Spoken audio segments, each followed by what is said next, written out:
Hoffman Estates has been your home for a good while now, and you're getting ready to get out of that old house and move on to something exciting. Let's talk about some of the things you may want to know before you start selling your house.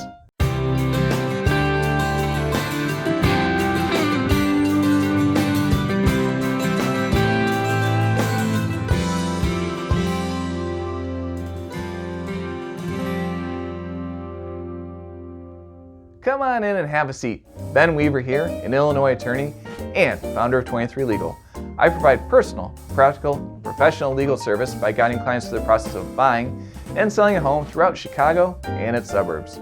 With me as always is Adam Carr, who just wants baseball back. You know, as of recording this, it is 2 degrees outside, if not negative 2 degrees. Baseball's warm, baseball's nice. I just want some ball back. Yeah, there you go. I'm in favor too. And today we're going to talk you through some of the quirks and special details you may want to know about selling a house in Hoffman Estates. Alright, so let's take a look at the history of the village before we get into the dirty details. In 1954, a farmer sold about 160 acres to Sam and Jack Hoffman. Wow, what a coincidence. So they could develop a subdivision in Cook County, and the first residents moved in the following year. The village was officially incorporated as Hoffman Estates in 1959, and it now has a population of around 52,000 people. And since 2011, has sole ownership of the former Sears Center Arena, now an arena called Now Arena. Wow, well written, Adam. No problem. Well, that's some interesting information for people who may be thinking about moving to Hoffman Estates, but this video is about those selling your house in the village. And there's a tax you'll want to be aware of. It's called the 3 per 1,000 tax.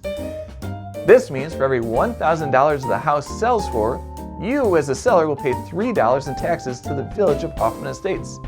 So, if your home sells for $100,000, you're on the hook for $300 in taxes. If the house sells for $300,000, you'll owe $900 in taxes. Every municipality has their own way to manage this tax, so always check if your city, town, or village, as the seller or the buyer, hold responsibility for the tax. The tax has been calculated and you're getting close to the closing date. What will you need to get? The village stamp, of course. In order to do that, we'll have to complete the Hoffman Estates form. That's a complicated village bill that we at 23 Legal know all about and can take care of for you.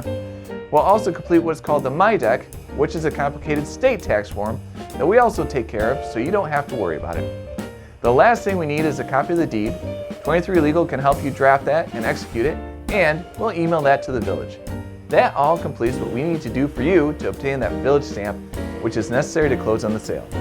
When it's time to close on the house, 23 Legal will pick up the stamp and deliver it to the closing on your behalf. When you sell a house, it's always important to know what your specific town or village requires before that sale can be finalized. When you retain an attorney like one from 23 Legal maybe, we'll make sure that all those specifics are followed through, and taken care of so you have a stress-free house sale. Do you know anyone who was surprised by something in the closing of a house sale? Leave it in the comments below. We'd love to see what we can do to help in the future.